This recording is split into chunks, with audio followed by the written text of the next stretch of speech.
Әнкарада 13 сәгать. Исәнмесез, мөхтәрәм тыңлаучылар. Бүген 2025 елның 10 июнь сишәмбе көне сез турыдан-туры эфирда Төркия Аваз радиосының татар телендәге тапшыруларын тыңлыйсыз. Безнең программа 16 метрлык кыска дулкынның 17615 кГц яшьлыгыннан 42 дәрәҗә көнчыгыш юнәлешендәге Түрксат 3А һәм Түрксат 4А иярченнәре белән 3 тапкыр www.trdinla.com интернет адресы аша һәм кесә телефоннарының TRT Dinla кушымтасыннан Вот-Ис радио каналыннан тапшырыла. Тапшыруыбызның бүгенге чыгарылышында соңгы хәбәрләрдән соң Татарстан хәбәрләре программасы белән буларны беләсезме язмасын тәкъдим итәрбез.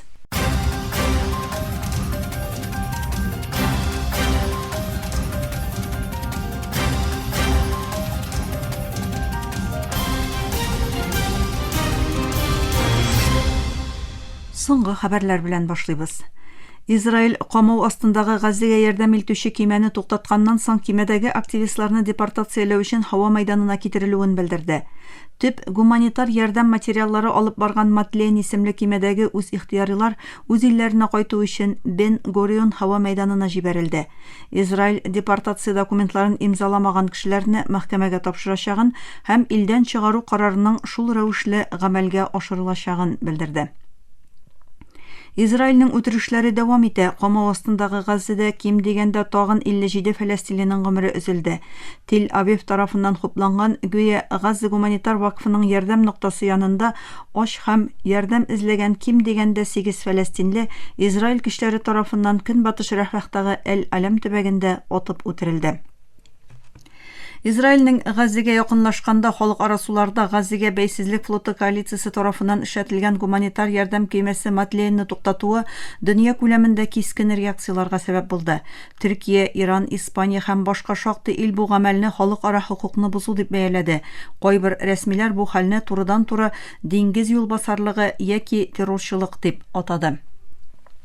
Төркия Җумһурияте Тышкы эшләр министрлыгы Газзага ярдәм итүче Матлен кемәсенең портка якынлашуына рөхсәт бирмәгән Израильне гаепләп, бу хәлне халыкара хукукны ачык рәвештә бозу дип бәяләде. Министрлык бу тыкшынуның халыкара суларда булуын, гуманитар ярдәм алып баручы һәм ичендә Төркия ватандашларда булган кемәне тәмик итеп алуын ассызыклады. Дүшәмбе көнне ясалган белдерүдә Тышкы эшләр министрлыгы Нетаньяху хөкүмәтенең сәяхәт ирегенә һәм диңгез иминлегенә яңадан бу һөҗүме Израильнең террор дәүләте булуын бер кат испатлады дип җиткерде.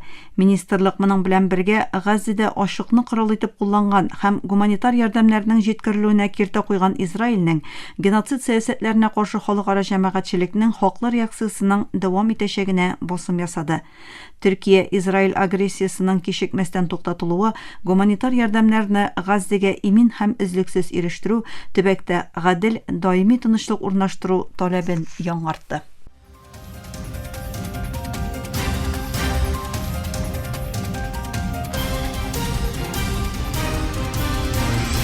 Төркия авазы дулкыннарында соңгы хәбәрләр тыңлыйсыз. Лос-Анджелестагы миграция протестларына кагылышлы бәхәсләр дәвам иткәндә, Калифорния губернаторы Гевин Ньюсом АКШ башы Дональд Трампны урамнарда ватандашлар сугышы чыгаруда тырышуда гаепләде. Ньюсом X платформасында ясаган белдерүендә Трампның Лос-Анджелеска тагын 2000 милли гвардия гаскәре җибәрергә әзерләнүе турында мәгълүмат алуын әйтте. АКШ дөнья командирлыгы миграция протестларын бастыру өчен төбәккә 700 диңгез пехотачысы җибәреләчәген белдерде. Украина Русиянең башкала Киев һәм Порт шәһәре Одессага пилотсыз очу аппаратлары һөҗүмнәре башкаруын, һөҗүмнәрдә бер кешенең һәлак булуын һәм бер бала тудыру хастаханәсенең тәмик итеп алынуын белдерде. Мәскәү Украинага каршы һөҗүмнәрен дәвам иттергәндә, Украинада Русия җирләренә һөҗүмнәр башкара. Истанбул сулык сөйләшүләре кысасында мөһим адым буларак тоткыннар белән алмашу килешүе төзелде, әмма сугышны туктатуга кагылышлы килешү әлегә тәэмин ителмәде. Дүшәмбе көнне иртәнге сәгатьләрдә Украина һәм Русия 25 яшьтән кече булган әсирләр белән алмашты. Беренче этапта ничә әсирнең алмашуы җиткерелмәде. Әсир белән алмашулардан канәгать булган Украина дәүләт башлыгы Владимир Зеленский узган атнада белдерү ясап, Русия вәкиллеге белән сөйләшүнең мәгънәсез булуын җиткерде.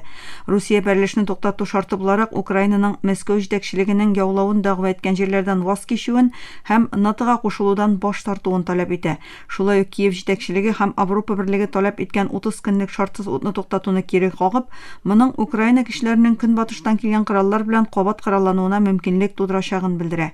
Украина исә Русиянең барлык җирләреннән тулысынча чигенүен һәм көнбатыштан куркынычсызлык гарантияларын таләп итә. Мәскәү җитәкчелеге таләпләрен исә ультиматум дип атый.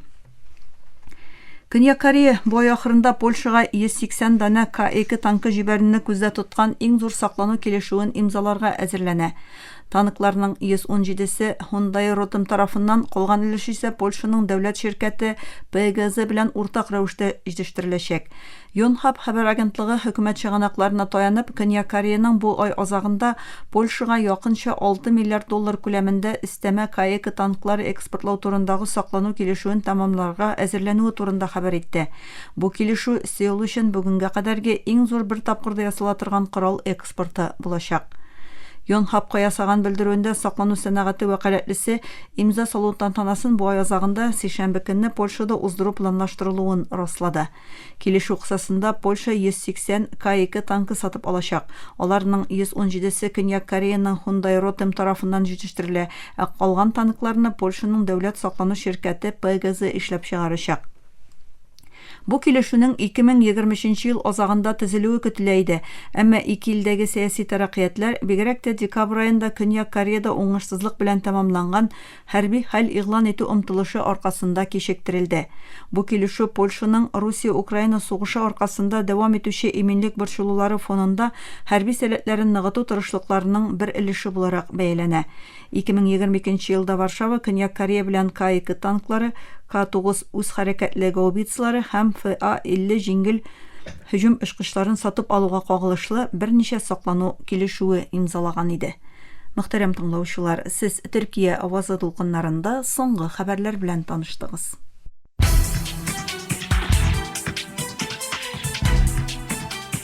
Татарстан хәбәрләре.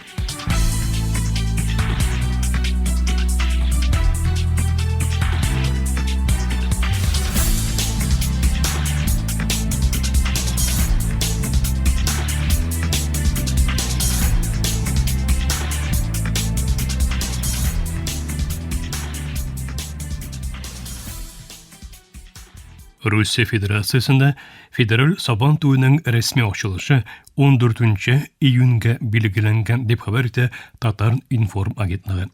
13-14 июньдә Саха Җумһуриятында Якутиядә федераль Сабан туйы узачак. Рәсми ачылыш 14 июньгә билгеләнгән. Бу хакта Татарстан Мәдәният министрлыгы матбугат хезмәте хәбәр итә. Сабан туйда Татарстан рәисе Рөстәм Миңнеханов һәм меңдән күбрәк республика халкы, шул исәптән Татарстан иҗтимагый оешмалары вәкилләре, шулай ук Русия Федерациясе төбәкләреннән мәдәният һәм спорт эшлекләре катнашыр дип көтелә. Федераль Сабан туй программасы кысаларында Саха Җумһуриятында сәнгать осталары концерты, Татарстан киносы көннәре, Татарстан халык сәнгать һөнәрләре осталары эшләмәләре күргәзмә ярминкасы, шулай ук Буа дәүләт драма театры гастрольләре узачак.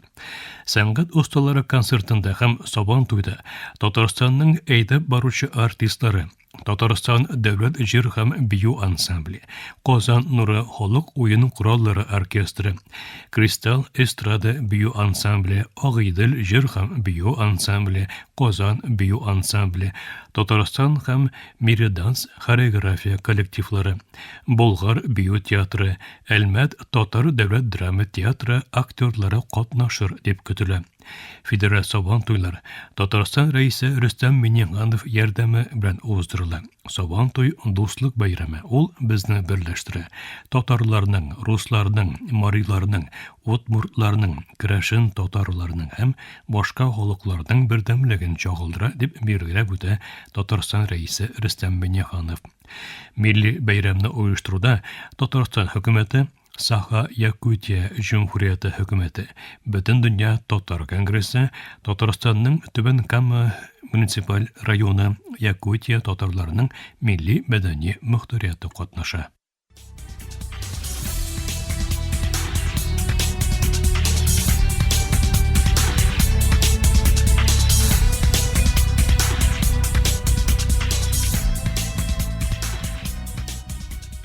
Татарстан башкаласы Казан 2 атна дәвамында дөнья театраль тормышы үзәгенә әвереләчәк дип җиткерә Татар информ агентлыгы.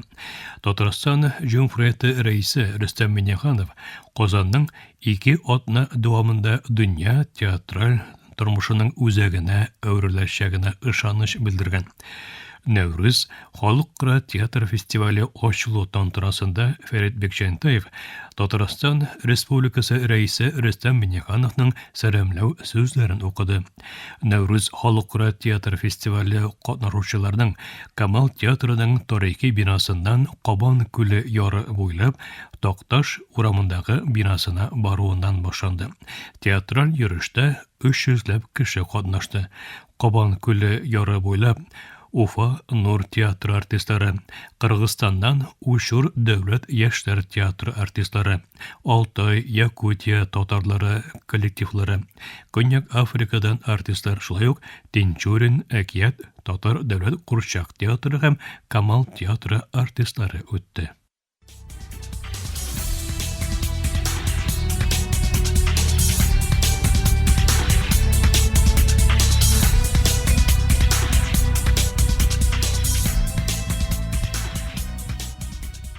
Türkiye башкаласы Анкара шәһәрендә нәшр ителә торган Кардәш каләмнәр журналының июнь санында татар язучыларының әсәрләре басылды. Бу хакта Татарстан язучылар берлеге матбугат хезмәте хәбәр итә.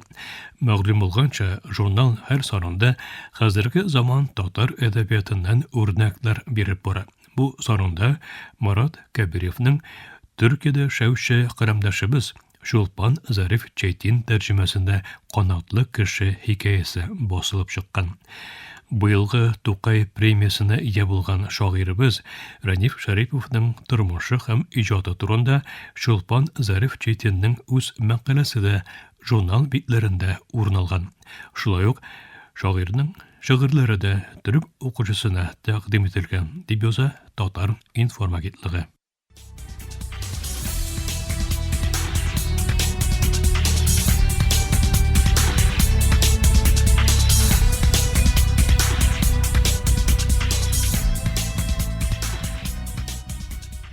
20 һәм 21 июньдә Мәскәү татар мәдәни үзәгендә Татар кызы 2025 халыкара бәйгесенең сайлап алу туры кастинг узачак. Бу хакта Татарстан Җумһуриятенең Русия Федерациясендәге тулы вәкаләтле вәкилчелеге хәбәр итә. Бәйгенең төбәк этабында катнашучылар иҗади танатларын, интеллектуаль сәләтләрен, шулай ук кулинария һәм кул эшләре өлкәсендәге осталыкларын күрсәтергә тиеш була. Конкурста катнашучы кызларга карата мәҗбүри таләпләр татар телен белү, 18-27 яшьтә булу, Русиядә һәм якын һәм ерак чит илләрдә яшәү. Сайлап алу туры финалисты татар кызы 2025 халыкара бәйгесенең ярымфиналында Мәскәү төбәген тәкъдим итәчәк. Ярымфинал быел Казанда узачак.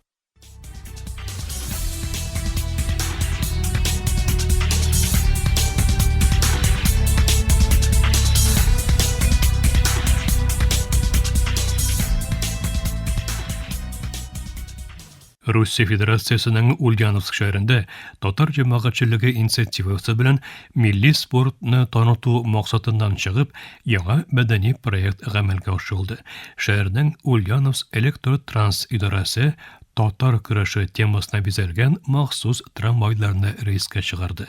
Трамвайларның тышкы өлешендә атаклы көрәшчеләрнең рәсемнәре урнаштырылган. Маршрут шәһәрнең иң зур узынлыктагы линиясе буенча хәрәкәт итә, дип яза Бөтен дөнья татар конгрессы матбугат хезмәте. Мөхтәрәм тыңлаучылар, Төркия авазы дулкыннарында Татарстан һәм татар дөньясы хәбәрләре белән таныштырубызны киләсе сишәмбе көнгә чаралашыбызда дәвам итәрбез.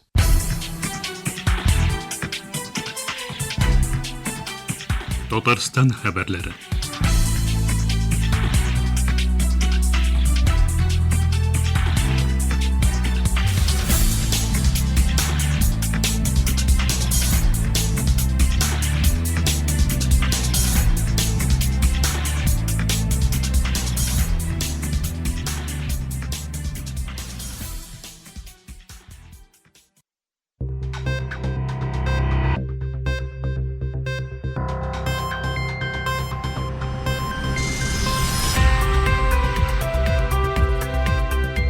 Bularni bilasizmi?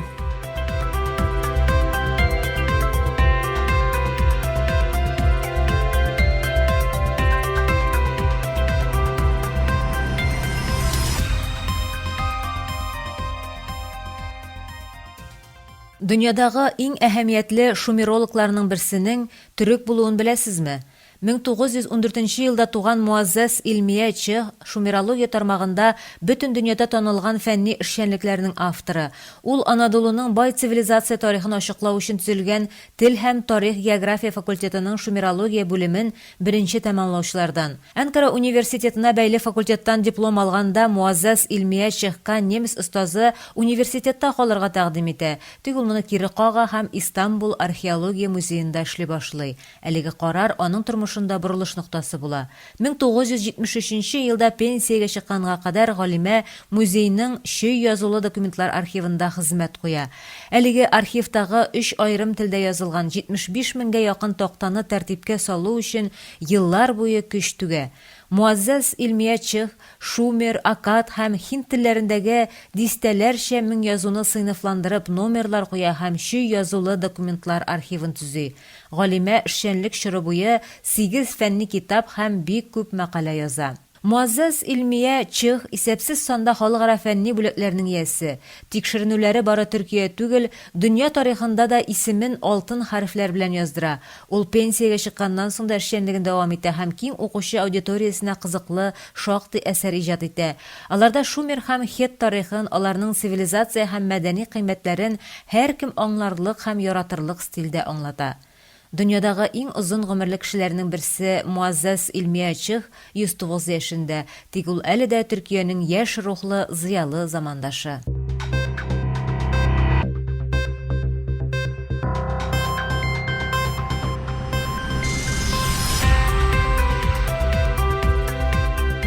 Bularni bilasizmi?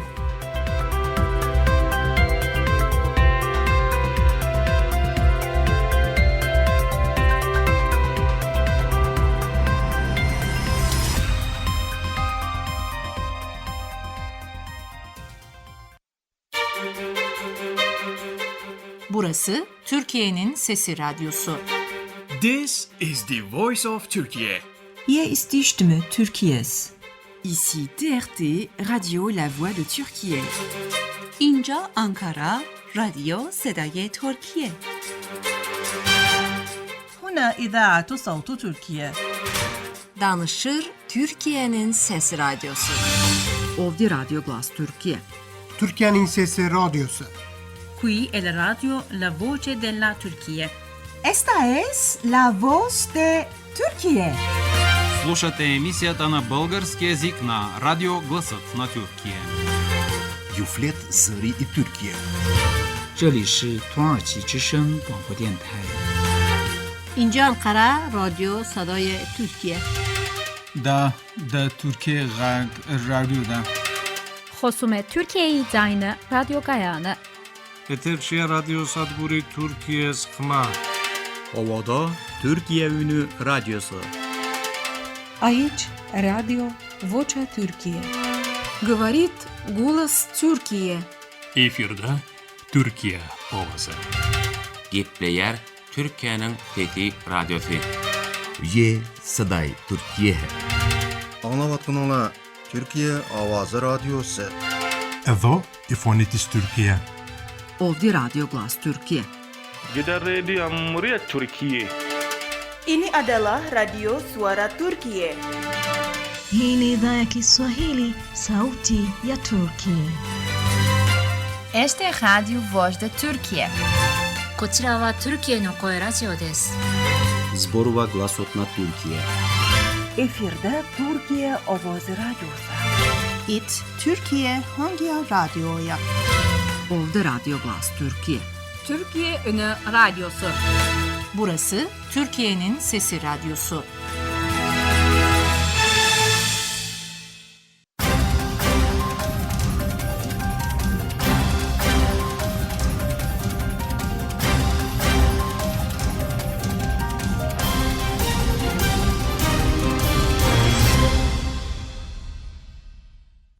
Мактарам таңышар.